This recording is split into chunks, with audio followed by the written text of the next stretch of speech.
데살로니가전서 3장입니다. 신약성경 331면입니다. 오늘 나에게 주시는 살아계신 하나님의 말씀을 저와 여러분이 함께 합독하시겠습니다. 데살로니가전서 3장입니다. 함께요. 이러므로 우리가 참다 못하여 우리만 아덴에 머물기를 좋게 생각하고 우리 형제 곧 그리스도의 복음을 전하는 하나님의 일꾼인 디모데를 보내노니 이는 너희를 굳건하게 하고 너희 믿음에 대하여 위로함으로 아무도 이 여러 환난 중에 흔들리지 않게 하려 함이라. 우리가 이것을 위하여 세움을 받은 줄을 너희가 친히 알리라.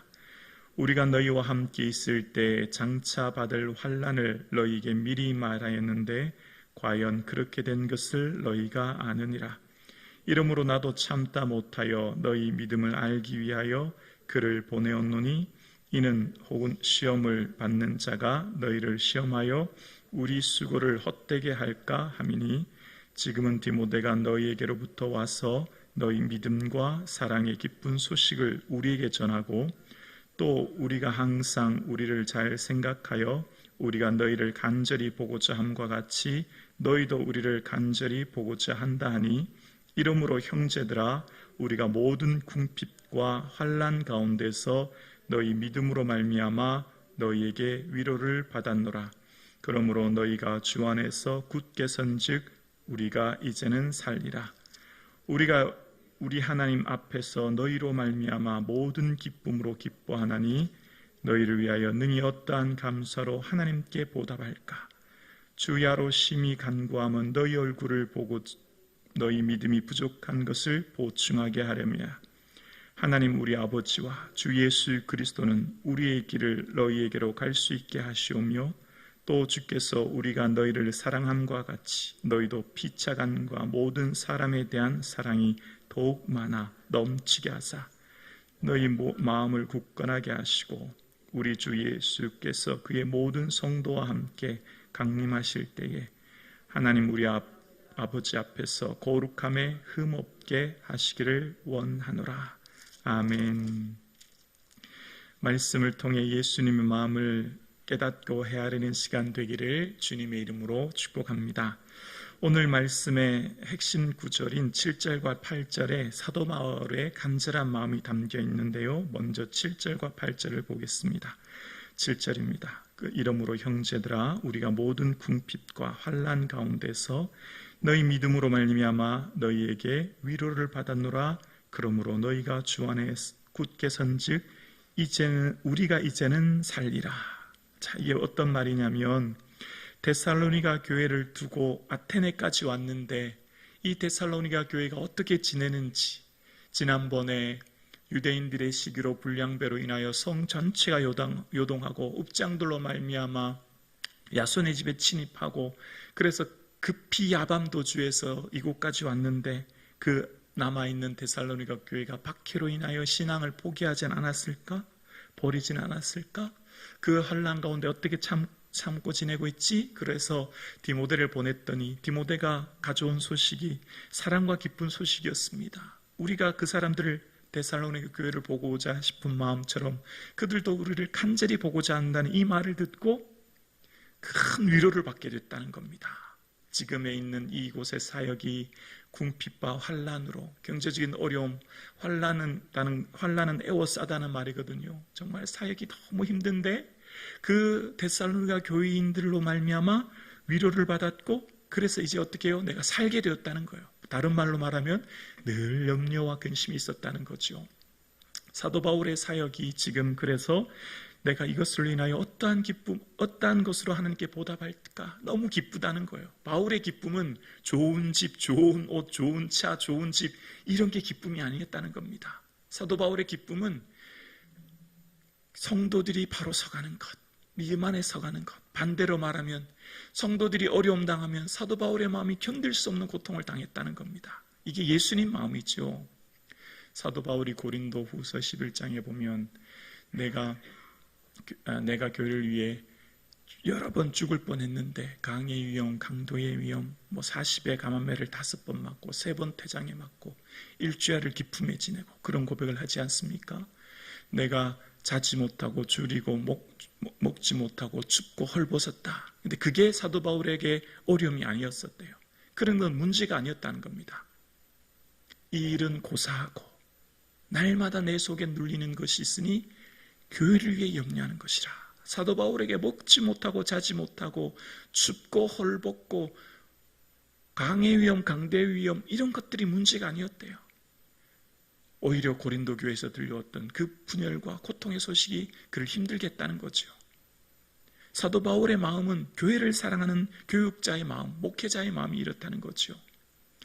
목회자의 마음은 늘 이 교회를 향한, 성도를 향한 마음이고 주야로 밤낮으로 교회밖에 생각하지 않는다는 겁니다. 뭘 말하고 있죠?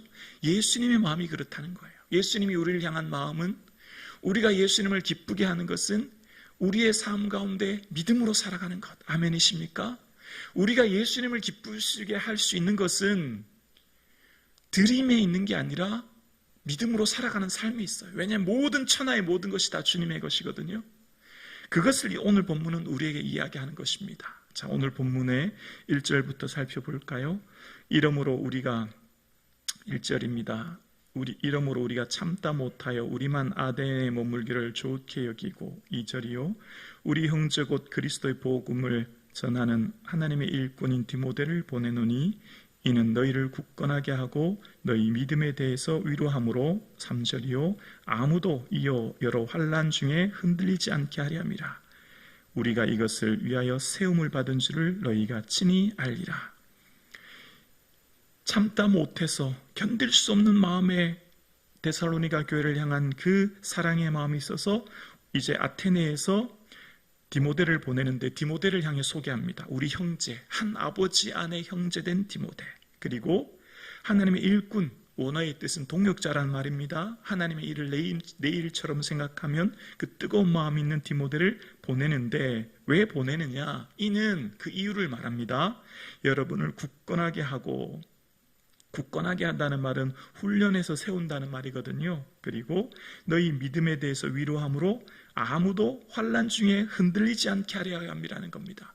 환난과 시련과 어려움이 있지만 흔들리지 않도록 굳건하게 세워가도록 디모데를 보내고, 그래서 믿음에서 위로함을 받도록 보냈다는 겁니다. 그래서 이 3절 후반절에 보면 우리가 이것을 위하여 세움받은 줄을 너희가 친히 알리라 라고 이야기합니다. 세움받았다라고 하는 것은 임명받았다라는 뜻입니다. 임명받았다. 그러니까 우리가 지금 하나님의 사도로 임명받은 것, 또 작정됐다는 말이거든요. 우리가 작정된 것, 세움받은 것, 왜 우리가 오늘 이곳에서 사역하며 목회하느냐? 주님이 왜 우리를 부르셨냐? 그것은 환난 가운데, 어린 성도들이 환난 가운데 흔들리지 않도록 굳건하게 서가도록 믿음의 위로함을 받도록 우리를 세웠다는 겁니다. 하나님께서 저와 여러분을 통해서 믿음이 연약한 자들을 위로하고 믿음이 흔들리지 않도록 세워주는 역사가 있기를 주의 이름으로 축원합니다. 목회자가 교회를 세울 뿐만 아니라 성도님들 세워가는 것이죠. 함께 하나가 되어서 환난 가운데 흔들리지 않도록 하는 것이죠. 그래서 4절에 말합니다. 우리가 너희와 함께 있을 때에 장차 받을 환난을 너희가 미리 말하였는데 과연 그렇게 된 것을 너희가 아느니라. 하나님 나라에 들어가려면 환난을 겪어야 한다. 내가 여러 번 얘기했는 것처럼 여러분이 지금 환난을 겪고 있습니다. 아시지요? 그렇게 얘기한 다음에 5절에 말합니다. 이러므로 나도 참다 못하여 너희 믿음을 알기 위하여 그를 보내었노니 이는 혹 시험하는 자가 너희를 시험하여 우리 수고를 헛되게 할까 함이라. 참다 못하여, 이 참다란 말은 원어의 뜻은 덮다라고 하는 스테로라는 의미인데요. 원어 그 어근은 지붕이라는 말이 있어요. 내 마음을 꾹꾹 눌러 덮어놓지 않고 내가 당신들을 향해 나아가는 것은 당신들의 믿음을 알아보기 위한 것인데, 그래서 시험이라는 원어의 뜻은 유혹이라는 것이거든요. 이 유대인들로 말미암아 당신들의 믿음을 유혹하여 넘어뜨려서 헛되지 않도록 빈 깡통처럼 만들지 않기 위해서 이제 디모데를 보냈는데 어떤 소식을 가져왔죠? 6절입니다. 지금 디모데가 너희에게로부터 와서 너희 믿음과 사랑의 기쁜 소식을 우리에게 전하고 또 너희가 항상 우리를 잘 생각하여 우리가 너희를 간절히 보고자 함과 같이 너희도 우리를 간절히 보고자 한다 하니, 디모데가 이제 소식을 가져왔습니다. 데살로니가 교회가 어떻게 지냈는지 알고 보니 믿음 가운데, 사랑 가운데 굳건히 서가게 있었고, 우리가 데살로니가 교회를 보고 싶은 것처럼 데살로니가 교회 성도들도 우리를 보고 싶다, 이 말을 들을 때 사도 바울이 마음이 지금 어떻다고요? 7, 8절을 얘기했던 것처럼 너무 큰 위로를 받게 되었고, 이제 살게 되었다는 거예요. 살게 되었다. 바꿔 말하면 그동안은 차납게나 늘 데살로니가 교회에 걱정했다는 겁니다. 어떻게 지내고 있지? 온 성이 요동하여 때를 지어서 예수 믿는 자를 박해하는 어려움 가운데 믿음은 과연 잘 지키고 있었나? 그런데 이제 우리가 살게 되었다는 겁니다. 이제 우리의 삶이 새로운 기쁨을 얻게 되었는데, 9절에 보면 우리가 우리 하나님 앞에서 너희로 말미암아 모든 기쁨으로 기뻐하니 너희를 위하여 능히 어떠한 감사로 하나님께 보답할까? 보답이란 말은요, 원어의 뜻은 동일한 가치로 되돌려주다라는 말입니다. 무슨 의미죠? 보답할 수 없다는 겁니다. 이 은혜가 너무 커서 하나님 앞에 보답할 수 없다는 거예요. 지금 사도 바울이 무엇 때문에 보답합니까? 재물, 권력, 명예? 아니죠. 사도 바울이 하나님께 너무 감사하고 기쁘고 보답할 수 없는 감사를 느낀 것은 이 어린 교회가 굳건하게 믿음에 서가는 것 때문에 너무 기쁘고 감사했다는 겁니다. 그래서 이제 살게 되었다는 거예요. 예수님께 우리의 기쁨의 첫 번째 제목은 무엇입니까? 우리의 믿음이 될 수 있기를 주의 이름으로 축원합니다. 예수님께 우리의 감사의 첫 번째, 우리 자녀들에 대한 감사의 첫 번째가 믿음이 되고, 우리 인생살이 가운데 주신 예수 그리스도로 인하여 감사가 넘칠 수 있기를 주의 이름으로 축원합니다. 그래서 사도 바울이 지금 이 데살로니가 교회를 향해서 너무 기쁘고 감사하고 이제 살게 되었다라고 하는, 얼마나 그 데살로니가 교회를 향한 뜨거운 사랑이 있었는지를 10절에 보면 이렇게 말해요. 주야로 심히 간구함은 너희 얼굴을 보고 너희 믿음이 부족한 것을 보충하게 하려 함이라. 주야로 어떻게 간구했다고요? 심히 간구했다는 겁니다. 밤낮. 아테네에서의 사역도 얼마나 바빴겠습니까? 아덴에서 사역할 때 계획대로 원대로 잘 복음이 증거되지 않아서 아레오바하고에서 큰 어려움을 당했던 바울은 주야로 늘 이 데살로니가 교회를 향해서 그럼에도 불구하고 기도했다라는 것입니다. 그래서 지난 시간 기억나시죠? 떠난 것은 얼굴이요 뭐가 아니라고요? 마음은 아니라는 겁니다. 늘 그 교회를 향해 생각했다는 거죠. 오늘 나를 위해 성령께서 말할 수 없는 탄식으로 우리의 진이 간구하고 계신 줄로 믿습니다. 왜냐하면 우리가 빌 바를 알지 못하기 때문입니다. 우리는 우리 자신을 향해 뭘 가장 좋아 유익한지, 내게 무엇이 가장 귀한지를 우리가 미처 알지 못하기에 성령께서 우리를 위해 기도하고 계시고, 예수 그리스도께서 하나님 우편에서 우리를 위해 간구하시듯이 믿음이 성장하면 기도의 내용이 바뀌잖아요. 기도의 내용이 확장되지 않습니까? 이제 나와 이웃을 향해, 교회를 향해, 민족을 향해. 오늘 함께 예배드리시는 여러분은 하나님의 중보기도의 사역자들이십니다. 여러분의 기도가 나만, 내 가정만이 아니라 교회와 민족을 향해 기도할 수 있는 그런 귀한 종들 되기를 주의 이름으로 축원합니다. 그래서 이제 바울이 이제 하나님께 기도하는 내용, 의탁하는 내용이 나와요. 11절입니다. 우리 하나님 우리 아버지와 우리 주 예수는 우리 길을 너희에게 갈 수 있게 하시오며. 왜 지금 우리가 우리 길을 기도하고 있죠? 지난 시간에 기억나시죠? 사단이 우리를 막았기 때문입니다. 사도 바울의 사역이 생명을 살리는 사역이고 주의 기뻐하는 일을 하는 이 사역이기 때문에 이 길이 내 마음대로 할 수 없다는 걸 사도 바울은 잘 알고 있었습니다. 내가 가는 이 길, 내가 가는 이 사역의 길이 내가 계획대로, 내 마음먹은 대로가 아니라 주님이 길을 열어주셔야만, 주님이 인도해 주셔야만 된다는 것을 너무 잘 알고 있었기 때문입니다.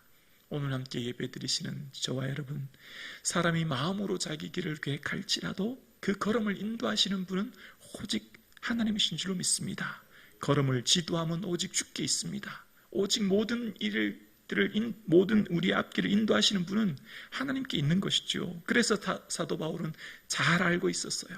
우리 길, 우리 가는 것 내 마음대로 되는 게 아니다. 하나님이 길을 열어주셔야만 된다 라고 하는 것을 알게 되었고, 또다시 사도 바울이 고백하는 것은 주님 다시 오실 때, 주님 앞에 설 때를 또다시 고백합니다. 12, 13절입니다.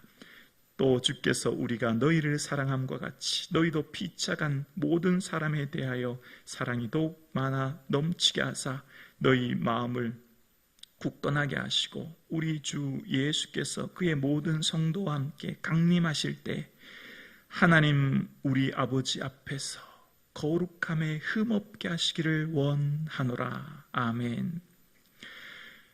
주께서 우리를 사랑한 같이 당신들도 서로 간에 피차 간의 사랑이 더욱 넘치게 많아서, 그래서 어떻게 해요? 왜 이렇게 한다고요? 주님 다시 오실 때, 강림하실 때 하나님 앞에서 우리의 거룩함에 흠없기를 원한다. 이것이 사도 바울의 고백이었어요.